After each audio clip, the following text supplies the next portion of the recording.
that's really why I'm here. Is I've been personally quite depressed about the environmental situation, and I couldn't find any way that I could make any difference rather than putting stuff in a brown bin or something. And I just knew it wasn't enough. And then a series of coincidences happened, and that's why, in a sense, we're all here today. Is I wanted to build a house, an ecologically friendly house in North Clare, where I've been doing some work. And I met an old friend of mine, Jim MacDonald, who is one of the, I suppose, the godfathers of hemp in Ireland, because he'd been involved for 20 years. And over a conversation, we were talking, catching up, and I said, "Oh, Jim, I want to build a nice house in North Clare and stuff." He said, "Oh, you should build out a hemp." And I said, "What do you mean, Jim? Hemp?" And this is on the 29th of January this year, so it's that recent. So Jim started telling me about that. And then he said, "Look, I'm going to a conference tomorrow, and why don't you come and you can learn more about it?" So I said, "Okay," thinking it was going to be in Kildare or something. And I said, "Okay, Jim, yeah, I'll go. Where is it and when?" And he said, "Oh, I'm leaving tomorrow, and it's in Nepal." Nepal, I said, "Okay, well, I can't go tomorrow, but I'll see you on Tuesday." So I arrived out there, and that's how I met Paul Benheim here, and 100 other really, really interesting, amazing people.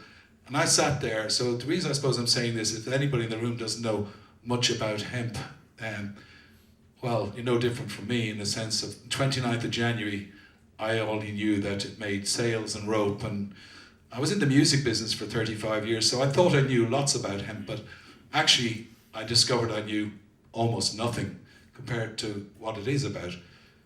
So over the course of 2 days at this summit, and then staying another few weeks and talking to more hemp people and going and visiting people in Nepal who were making clothes and making houses and making oils and a huge range of products, I was actually amazed at the versatility of this amazing plant.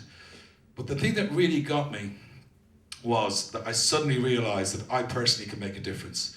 And I suppose that's the message I'd have this morning, is that actually every single person in this room can make a difference. And talking to Alan's amazing piece there, it's actually about all of our futures and your children's futures and your grandchildren's futures. So I think that's the most important thing, because we have come to a point of crisis, but it's not too late. All the scientists are saying it's 10 or 12 years we can turn this thing around. And I hope they're right. And for that reason, we all have an opportunity in this room today to start to make a change, and a fast change. I actually also believe that Ireland can be the jewel of hemp in Europe, if not the world. And I believe that if we can move the legislation from where it is, which is neurotic in a sense, shall we say, to be kind, to a point where we can lead Europe.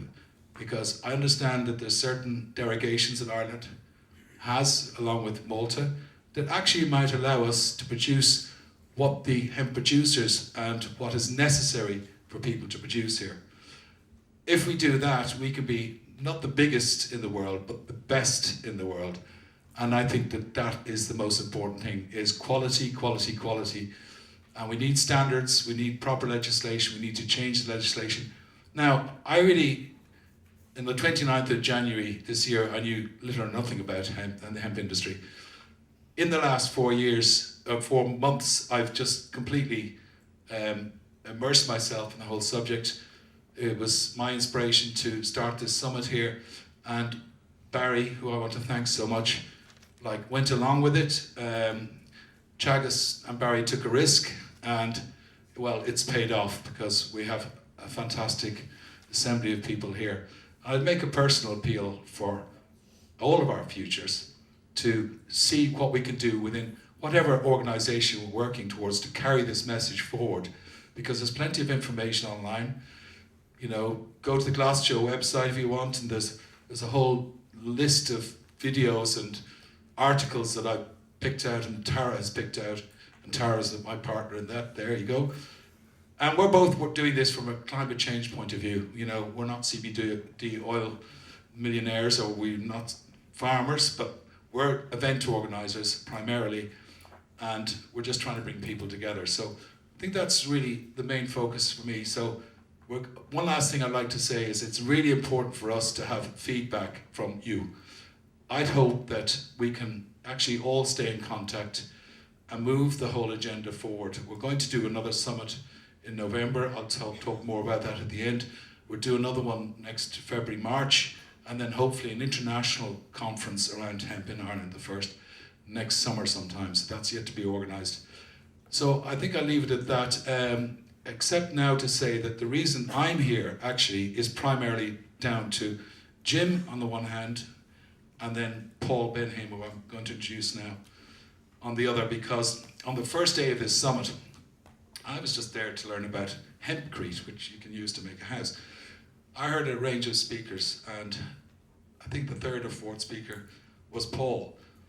And when he spoke, I sort of said, oh my God, if I can get that man to come to Ireland and to talk to the legislators, government officials, and so on, even for half an hour. My vision actually was a bit unrealistic, but was if I can get Paul in front of Leo Varadkar, our Prime Minister, our Taoiseach, for even half an hour, things would change quickly.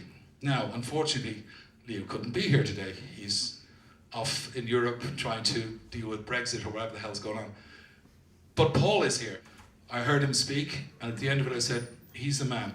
If I can get him to come to Ireland to help us, then we've got a chance of doing something. And very thankfully, Paul agreed, and he's here at his own expense.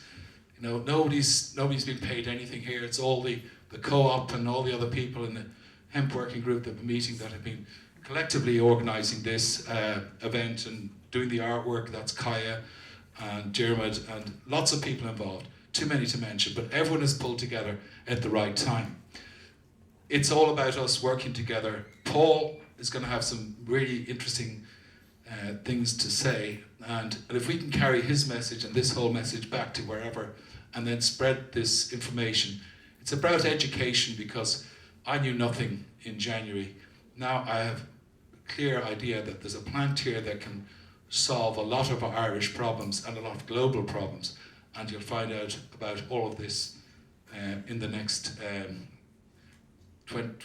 6 hours or 7 hours or something. At the end of it, we're going to be a lot more knowledgeable, and I'll give you an exit form on the way out so you can tell us if there's been a difference, so we can measure that and see, or was it worthwhile? Did people know more than they do at the start? So without further ado, I think that I'd like to introduce a fantastic man who is 20-something, I don't know how many years, 20 decades in the hemp business. He's got one of the most successful companies in the world in hemp. I think if you Google Elixinol and you Google Paul Benheim, you will see what I'm talking about. Paul is an exemplary figure, one of, if you like, the gurus of the hemp industry in the world, and he's here today to, share some of his thoughts with us. So without further ado, Paul Benheim.